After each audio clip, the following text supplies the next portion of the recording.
ladies.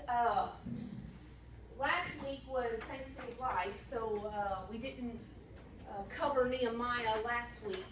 But the week before that, Sherry spoke. Here you go, ladies.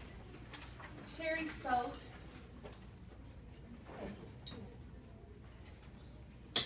You do not have to fill this out, but it's just something that I thought would be helpful as you're studying today. So, anyway, as I was saying,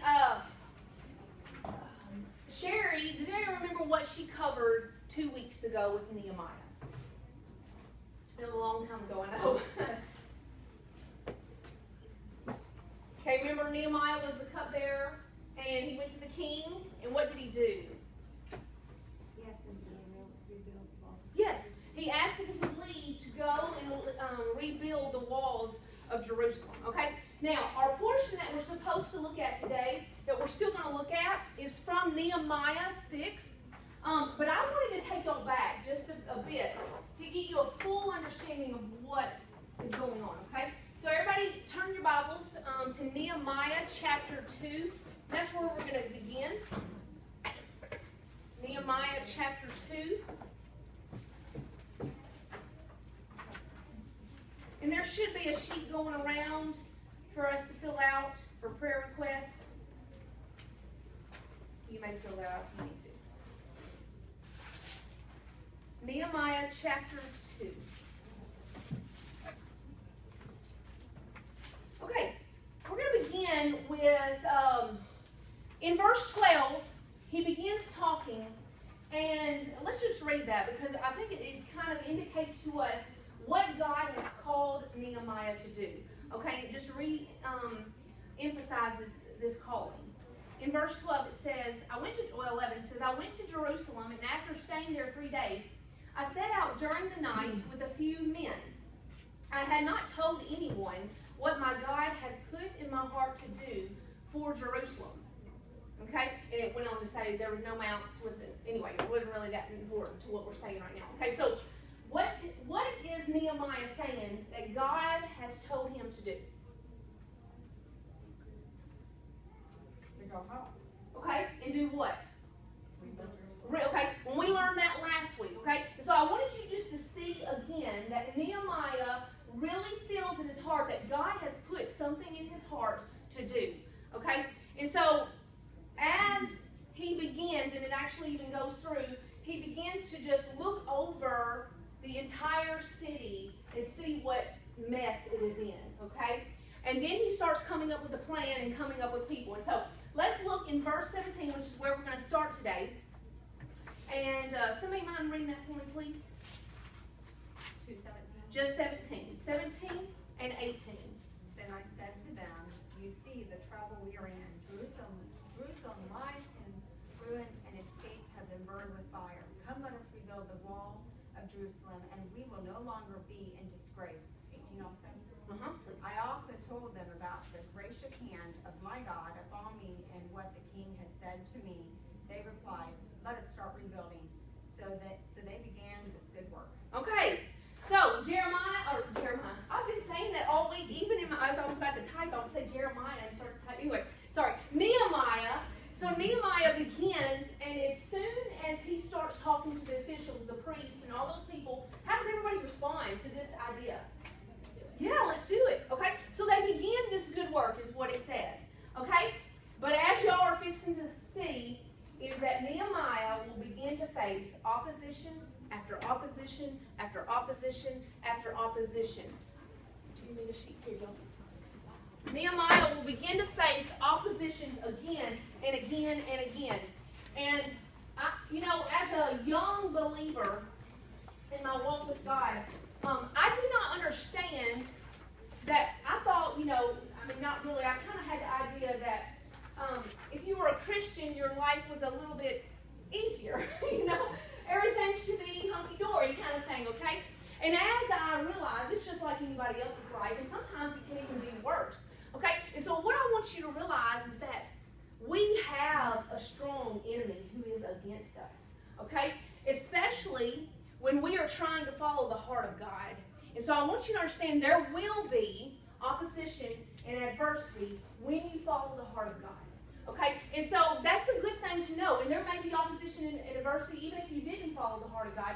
But I can guarantee you that when you start following the heart of God, what ends up happening is Satan, who is the opposite of God, is going to do everything he can to keep you from following after God's heart. And so that's where we're going to go today. And I just wanted y'all to capture just the beginning of that, or what's happening. Okay, as I was studying for this, a verse came to my mind, and it's from Ephesians 6, verse 12. And it may be something you've heard before, but it says, our struggle is not against flesh and blood, but it's against rulers and authorities and powers of this dark world, and against the spiritual forces of evil in the heavenly realms. So what's that saying? Our struggle is not against flesh and blood, but against rulers, authorities, powers of this dark world, and spiritual forces of evil in the heavenly realms. What's that saying? Yes.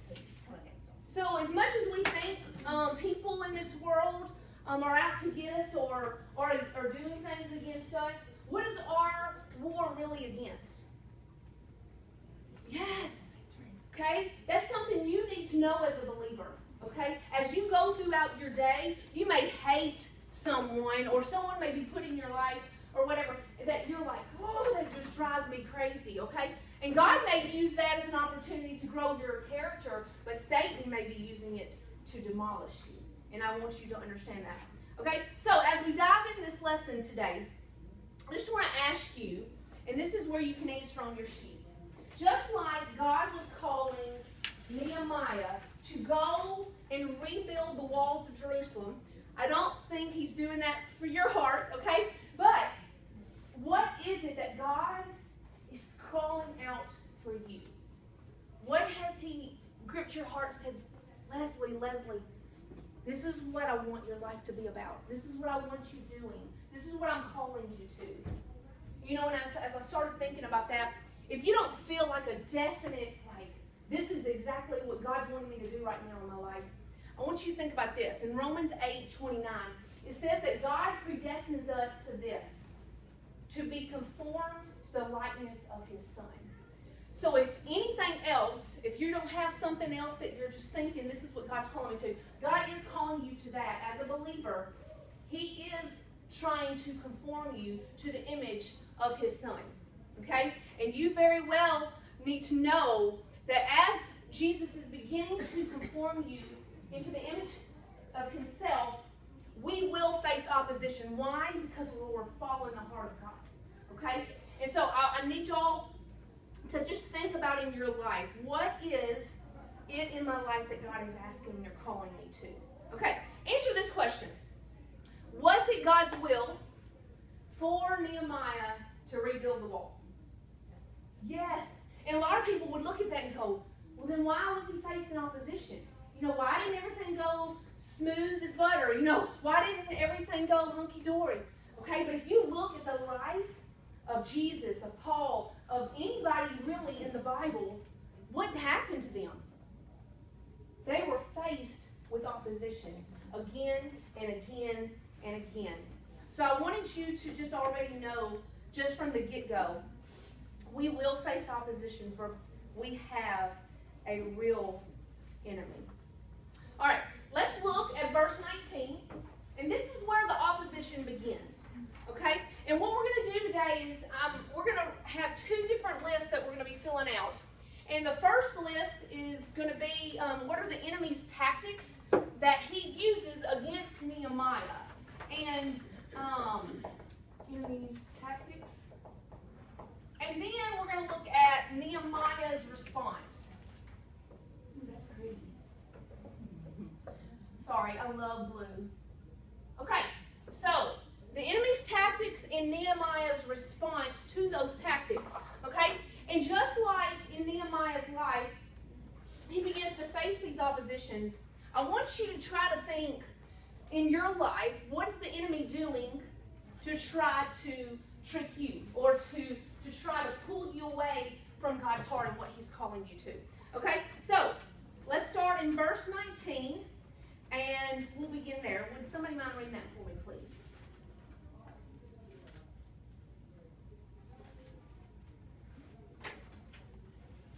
They're long words. Everybody's going, no! I'm not saying those words. Go for it. Just attempt it. Go. When Sanballat the Horonite, Tobiah the Ammonite official, and Gesem the Arab heard about this, they mocked and despised us and said, "What is this you're doing? Are you rebelling against the king?" Okay. So, how many people right now are mentioned? 3. Okay? Three people that are coming against Nehemiah. And what is their very first thing they start to do? Accusing him of rebelling against the king. Okay? So, accusations. Okay? Anything else someone else picked up on? Ridicule. Okay? Now, I had to put all these together because if I continue to list, literally we'd have probably 20. Okay? So I kind of wrapped them together into one, okay, on this part. So, accusations, ridicule, making fun of, okay? Anybody else? See anything else? I wrote down questioning. Just asking, like, who do you think you are, kind of attitude. Okay? And then possibly even an attitude of fear they might have had. I wrote down. Just by saying, are you rebelling against the king? Almost like trying to incite fear upon them. They're trying to intimidate him, then it'll get back Intimidating, to the king okay. if he's Okay, so I'm going to put that rebelling. with fear. I think that's probably a better word.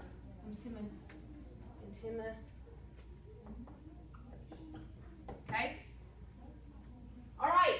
So the enemy comes in, okay, and he uses 3 men, and these are the things that they begin with from the get-go. Okay? So, I mean, almost from Nehemiah's words, in verse 17, he says he's going, and this is what God told him to do, and then boom. Immediately, he's faced with accusations, ridicule, questioning, and intimidation. Okay? Now, that's almost enough to stop anybody almost in a heartbeat. You know what I'm saying? Okay? But how does Nehemiah respond? Let's read verse 20, because he responds immediately after that. I gave them this reply: "The God of heaven is the one who will grant us success. We, his servants, will start building, but you have no share, right, or historic claim in Jerusalem." Okay, let's break this down. So how did he respond? Glory to God. Glory to God, okay? Tell me something else somebody else picked up. He was confident. Uh-huh. Confident. No fear. Okay. Anybody else? I wrote down that he remembers who God is. God is the one that's given me this success. God is the one that's told me to do this. So he puts it back on God. So he remembers God. I'm just going to put that one down because I thought that was really powerful for me when I was thinking through it. Well, and I kind of took it as, they're all like, "Are you going against the king?" He was like, "No, I'm serving God." Right, okay. That's even Yeah, so, how can we say that?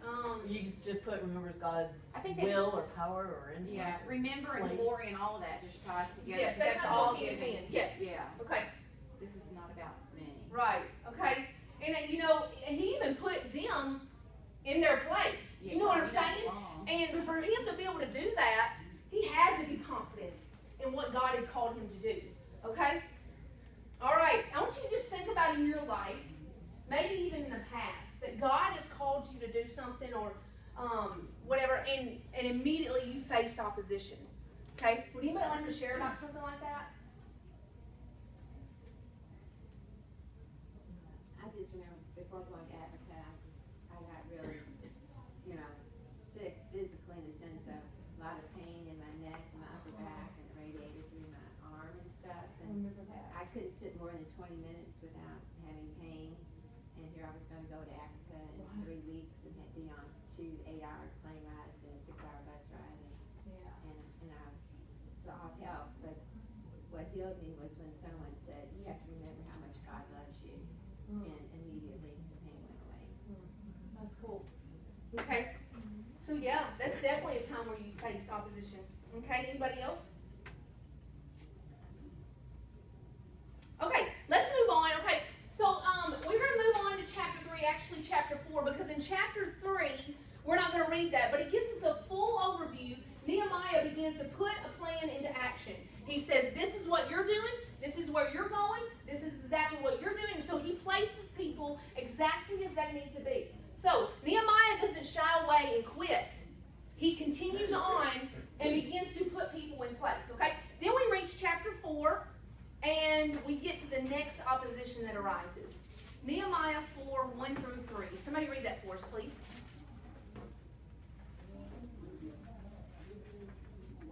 Sanballat heard that we were rebuilding the wall. He became furious. He mocked the Jews before his colleagues and powerful men of Samaria and said, "What are these pathetic Jews doing?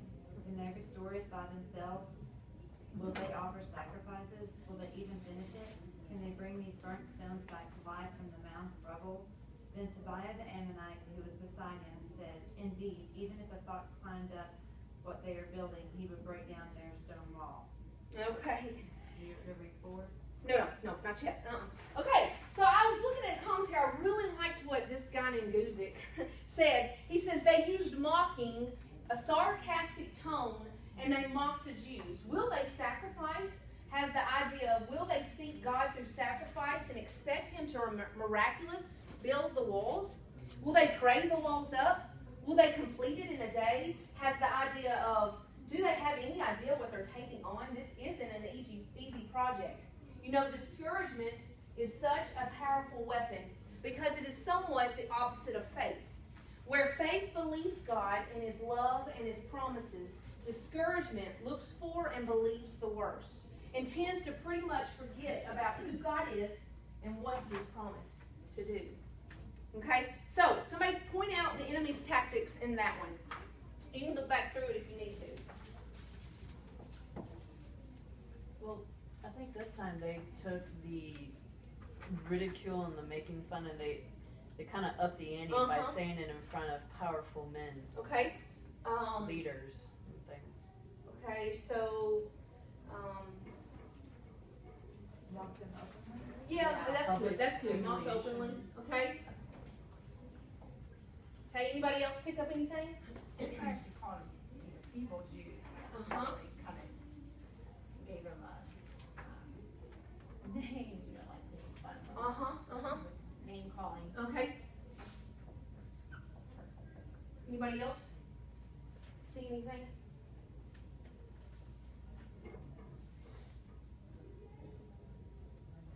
I kind of wrote down and kind of pointed out their weakness or inability because they were like, you're a feeble Jews. Okay, so I'm going to point out weakness, inability. Tried to show them it was impossible. Okay. It was impossible. Impossible. They were speaking partial truths, which is what the enemy does. Yes. Okay, that was a good to point out. Because they were weak and feeble people. They just made this trip back from Babylon, Yes. from exile. They Yes. were tired. I mean, they were just, they've Exhausted. been in exile for 70 years and they get this, I saw a picture one time in a book of what that area looked like. And it was just, you know, the Bible talks about it was the stone, no stone unturned, no stone unturned, and it was just desolate. So I imagine it was like going home after you see your house after a tornado or something. You're looking at the devastation, like where do we start? Right. And where do we start? I guess we just start picking stuff up.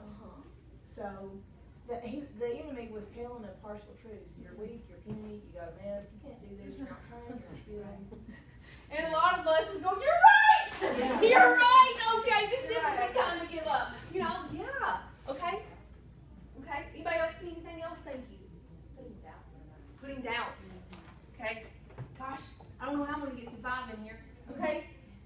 Anybody else? I even thought he touched on their like devotion to God. Because he was talking about sacrifices and are you just going to pray it up? You know, that kind of thing. So it's almost mocking at their devotion to God. So I put devotion to God. Okay? Anybody else see anything?